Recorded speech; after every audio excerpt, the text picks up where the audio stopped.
The scream, when it came, was not the usual shriek of a child's playful exuberance on the community playground. It was a raw, tearing sound, laced with an agony so profound it clawed its way into Alex's gut, freezing the very marrow in his bones. He'd been on a rare afternoon off watching his 7-year-old daughter Lily from a nearby park bench.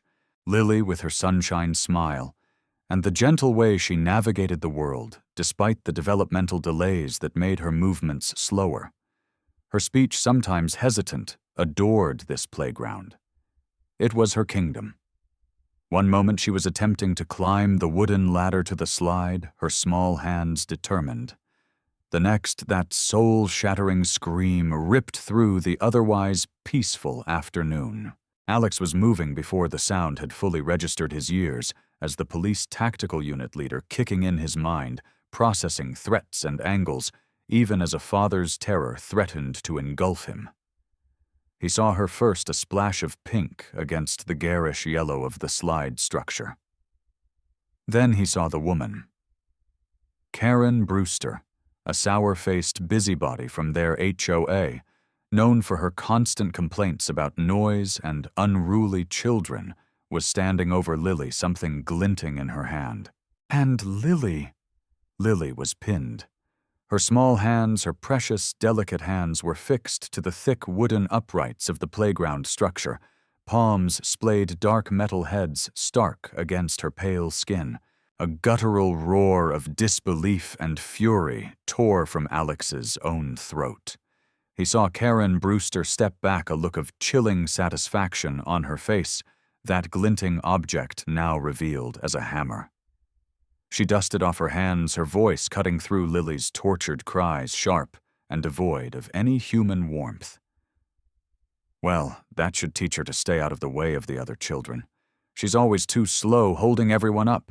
A little discipline is what she needs. The world dissolved into a red haze for Alex. He was vaguely aware of other parents gasping, of children starting to wail in fear, but his entire focus was on Lily, on Karen, on the unimaginable horror before him.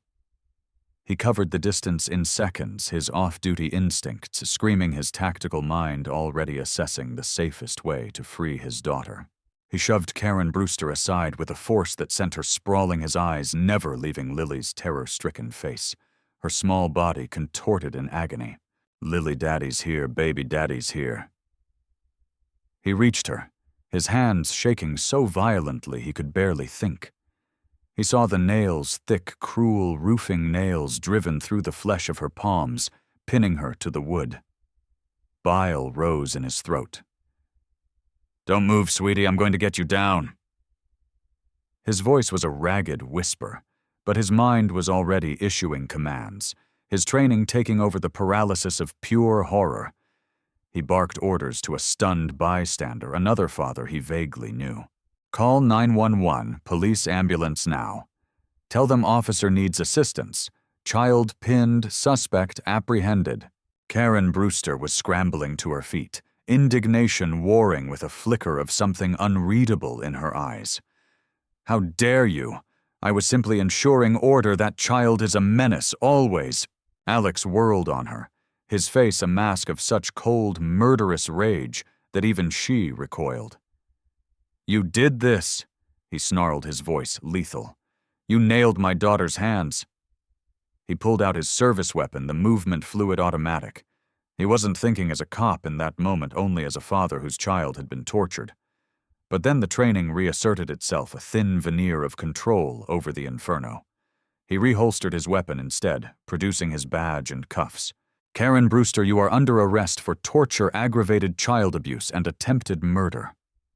He snapped the cuffs on her wrists with brutal efficiency, ignoring her shrieks of outrage and claims of being assaulted. "You have the right to remain silent.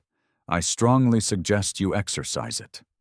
He then turned his full attention back to Lily, his heart shattering into a million pieces at her whimpering cries. His team, his unit, they dealt with the worst of humanity, but this was personal. This was his baby. Lily's world before that afternoon had been one of gentle routines and small triumphs. Born with a rare genetic condition, that affected her cognitive development and motor skills, she faced daily challenges with a resilience that astounded Alex and his wife Sarah. The playground at Willow Creek Estates was her happy place, a rare environment where she felt a measure of freedom, where the other children, for the most part, were kind or at least indifferent to her slower pace. Alex and Sarah had chosen Willow Creek for its reputation as a family-friendly community, its good schools, its seemingly peaceful environment. They had, of course, encountered Karen Brewster, the self-appointed guardian of HOA regulations, whose complaints ranged from the color of their mailbox to the excessive laughter emanating from their backyard during Lily's birthday party. They had dismissed her as a bitter, unhappy woman, a nuisance to be managed with polite detachment. Never in their darkest nightmares had they imagined she harbored such monstrous cruelty. The incident had begun as far as Alex could piece together later from horrified witnesses when Lily had been trying to climb the ladder to the slide. She was slower than the other children, her movements less coordinated. A small line of impatient youngsters had formed behind her. Karen Brewster, who was supervising her own two perfectly abled, though notably sullen grandchildren, had apparently grown increasingly agitated by Lily holding up the line. Witnesses reported hearing her mutter about some children not belonging on public equipment if they can't keep up, and the need for firm correction. Then, with a chilling premeditation, she had retrieved a hammer and a handful of roofing nails from a canvas bag she always carried ostensibly for minor park repairs. She took upon herself. Before anyone could comprehend her intent, she had grabbed Lily, dragged her screaming to the side of the structure, and with those two swift, brutal blows for each hand, crucified his daughter to a child slide. The arrival of Alex's tactical unit responding to his urgent call transformed the scene from a localized horror into a full-blown critical incident response. They arrived with sirens blaring, their black SUVs screeching to a halt, disgorging highly trained officers armed and ready for anything.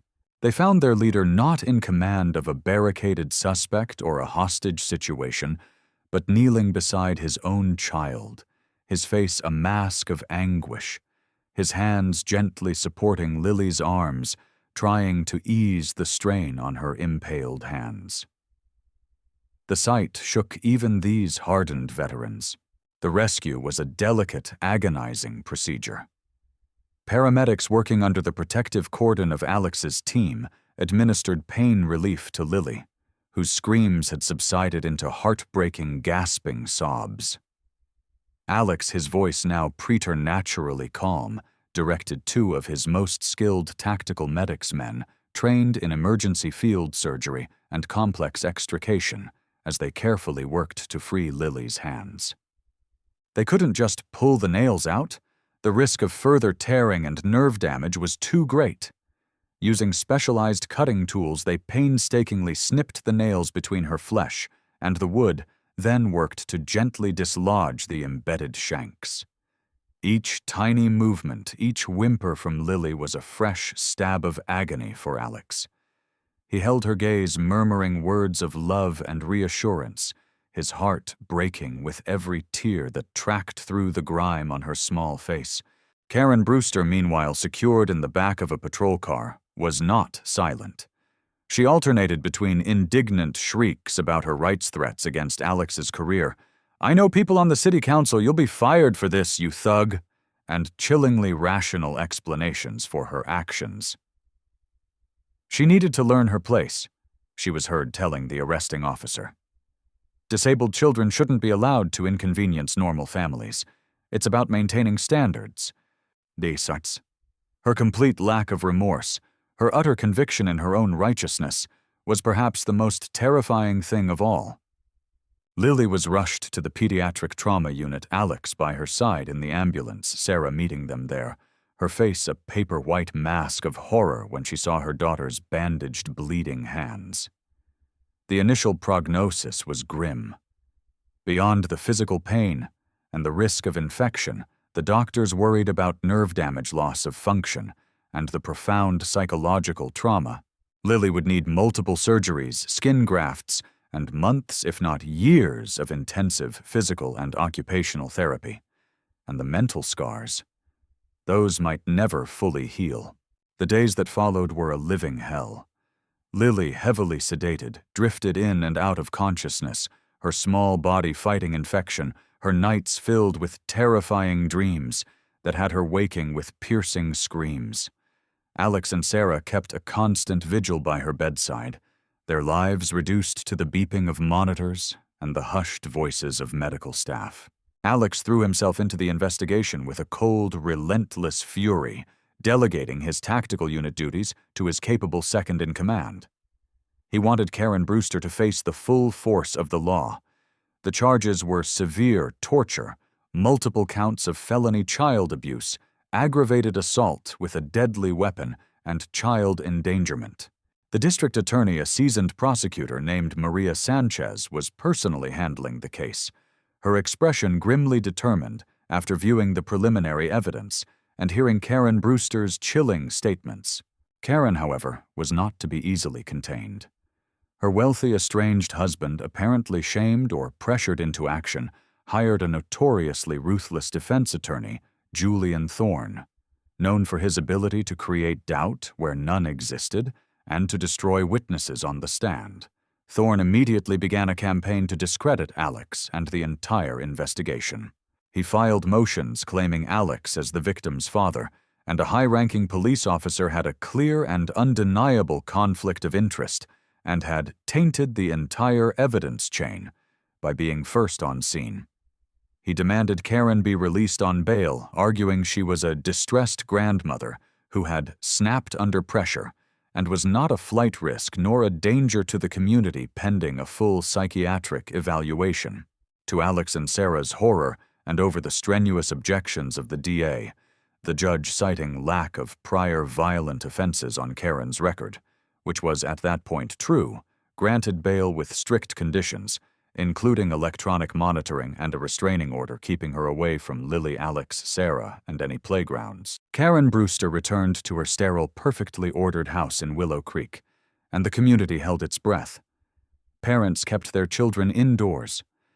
The playground where Lily had been tortured stood empty, a silent, grim monument. Then came the first escalation. Anonymous, professionally printed flyers appeared on lampposts and in mailboxes throughout Willow Creek. They didn't explicitly defend Karen, but they questioned the sensationalized media reports hinted at Lily having behavioral issues that provoked a misunderstood disciplinary action, and suggested Alex was using his police connections to railroad an innocent elderly woman. The flyers were clearly Thorne's work, a subtle but vicious attempt to poison the well of public opinion and potential jurors. Next, Karen, through her lawyer, filed a counter-complaint against Alex with Internal Affairs, alleging police brutality during her arrest, false imprisonment, and harassment. It was a classic tactic designed to mire Alex in bureaucratic red tape and cast doubt on his credibility. Alex, though furious, maintained his professionalism, cooperating fully with the IA investigation, knowing it was baseless, but still a source of immense stress. The true shock, however, came when the HOA board, a body previously cowed by Karen's domineering presence, but now under intense community pressure to act, received a letter from Julian Thorne. He threatened to sue the HOA for defamation and creating a hostile environment for Mrs. Brewster if they took any action against her, such as trying to remove her from the community or even publicly condemning her actions before her trial concluded. He also included a report from a psychiatrist he had hired who, after a single brief interview with Karen, diagnosed her with a temporary psychotic break triggered by extreme stress, essentially laying the groundwork for an insanity defense. "She's not a monster," Thorne stated in a press release that was picked up by local news. "She's a mentally fragile woman who needs help, not persecution." Help! Sarah had choked out reading the news report on her tablet, her face pale with disbelief. "She tortured our daughter, and he's calling her fragile." Lily, in the next room with her occupational therapist, let out a small cry of frustration as she tried to manipulate a toy with her heavily bandaged hands. The sound was a knife in their hearts. Karen Brewster wasn't just fighting the charges. She was actively trying to rewrite reality to paint herself as the victim. Alex felt a chilling dread. This wasn't just a legal battle. It was a war for the truth. And Karen, armed with a high-powered lawyer and a complete lack of conscience, was proving to be a formidable and utterly depraved adversary. The midpoint of this harrowing journey arrived not with a dramatic courtroom confrontation, but through the diligent, painstaking work of Detective Miles Corbin, a quiet, unassuming officer assigned to assist D.A. Sanchez. Corbin had a knack for digging for finding needles in haystacks. He wasn't buying Thorne's narrative of Karen Brewster as a mentally fragile grandmother who snapped. He started a deep dive into Karen's past, going back decades, looking for anything that might contradict the image Thorne was trying to sell. He found it in the sealed records of a private psychiatric facility in another state, a facility Karen had been admitted to nearly 30 years prior under her maiden name, Karen Jennings. It took court orders and legal wrangling spearheaded by D.A. Sanchez to unseal those records. What they revealed was chilling. Karen Jennings, then in her late 20s, had been institutionalized for 18 months, following a series of disturbing incidents involving cruelty to animals and an unexplained accident involving a neighbor's child who had fallen from a treehouse in Karen's backyard, suffering a broken arm. The child had later claimed Karen had shaken the ladder, but there were no other witnesses, and Karen had vehemently denied it.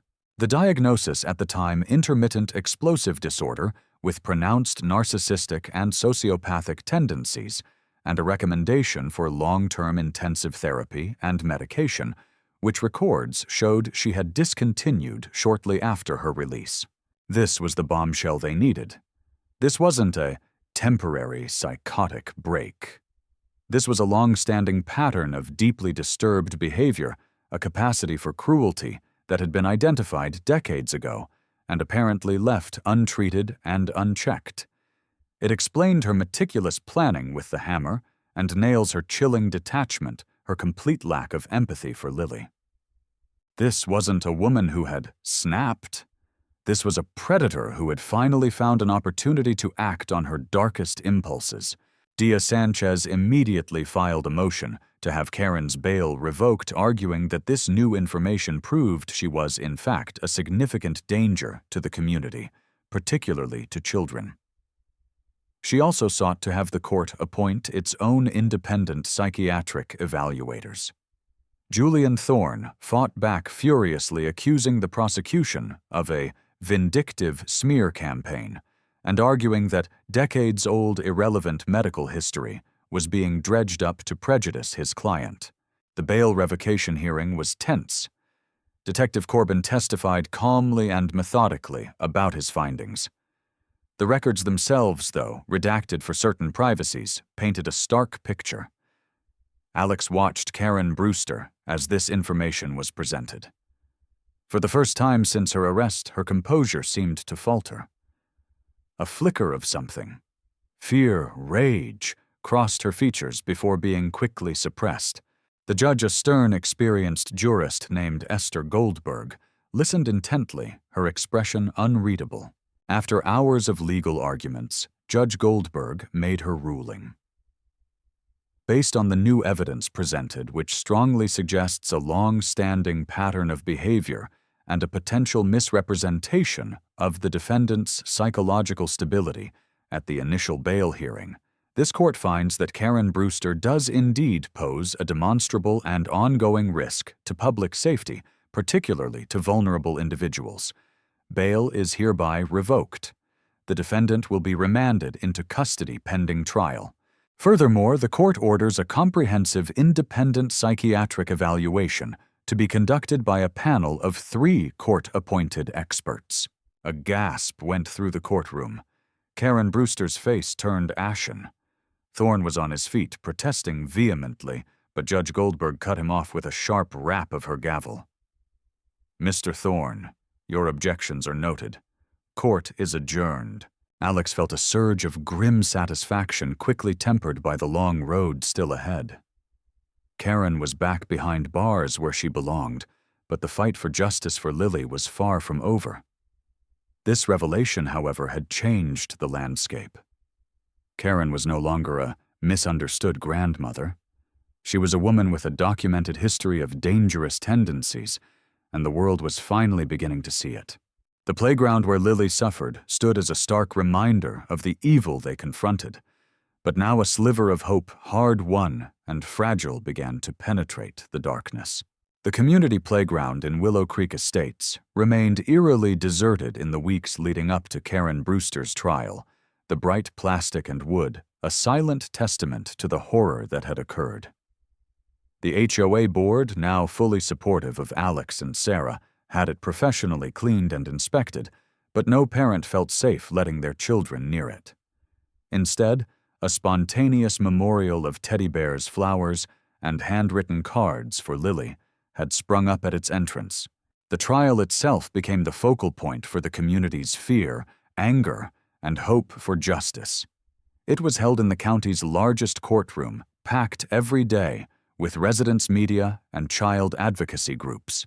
DA Maria Sanchez presented her case with meticulous precision. She started with the first responders, Alex's own tactical team members, who described the horrific scene. Their voices, usually calm and authoritative, tinged with emotion as they recounted Lily's cries and the sight of her impaled hands.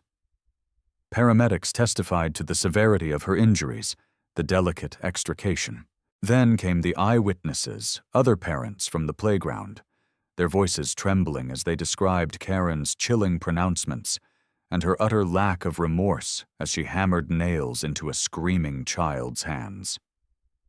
The hammer and nails recovered from Karen's bag were presented as evidence their cold, utilitarian appearance made grotesque by their use. Lily's doctors took the stand, detailing the multiple surgeries she had endured, the painful skin grafts, the prognosis for her long-term recovery. Permanent scarring, a high likelihood of reduced mobility and sensation in her hands, and the ever-present shadow of psychological trauma. Lily, herself deemed too vulnerable to testify in open court, provided her account via a recorded forensic interview with a child psychologist. Her small, hesitant voice recounting the pain and terror in simple, childlike terms brought tears to the eyes of even the most hardened courtroom observers. "The mean lady. She hurt my hands. It hurt so much. I wanted my daddy." Julian Thorne. Karen's lawyer was aggressive, attempting to discredit each witness, to poke holes in their testimony to suggest they were influenced by Alex's position or by community hysteria. He painted Alex as a vengeful father, abusing his power. When Alex himself took the stand, Thorne's cross-examination was brutal, trying to provoke him into an unprofessional outburst. But Alex, drawing on years of courtroom experience and an iron will, remained calm. His answers concise, his grief and rage simmering beneath a surface of controlled testimony. He simply recounted what he saw, what he did, what Karen said. The truth, in its stark horror, needed no embellishment. The turning point, however, was the psychiatric evidence. The court-appointed panel of 3 independent psychiatrists, after extensive evaluation of Karen Brewster and a thorough review of her past medical records, including the newly unsealed files from 30 years prior, delivered a unanimous and damning report. They concluded that Karen Brewster was not suffering from a temporary psychotic break. Instead, they diagnosed her with severe narcissistic personality disorder, with prominent antisocial and sadistic features and a profound lack of empathy. They stated that her actions, while horrific, were consistent with her underlying personality structure and her long-standing patterns of behavior. They deemed her fully competent to stand trial and fully aware of the nature and consequences of her actions on that day. This report systematically dismantled Thorne's planned insanity defense. When Karen Brewster herself chose to testify against Thorne's reported advice, it was a disaster for the defense. Under D.A. Sanchez's relentless, incisive cross-examination, Karen's carefully constructed facade of a misunderstood, mentally fragile woman crumbled.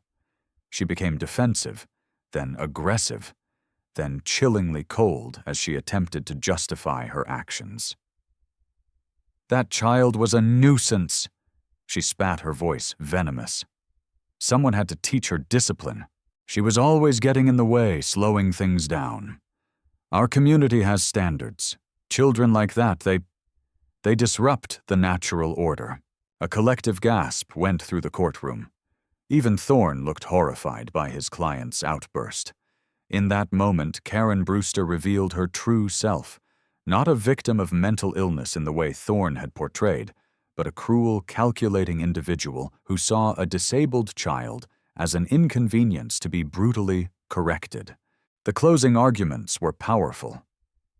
D.A. Sanchez recounted the evidence, her voice ringing with controlled fury as she described Lily's suffering and Karen's monstrous indifference. "This was not discipline," Sanchez thundered. "This was torture.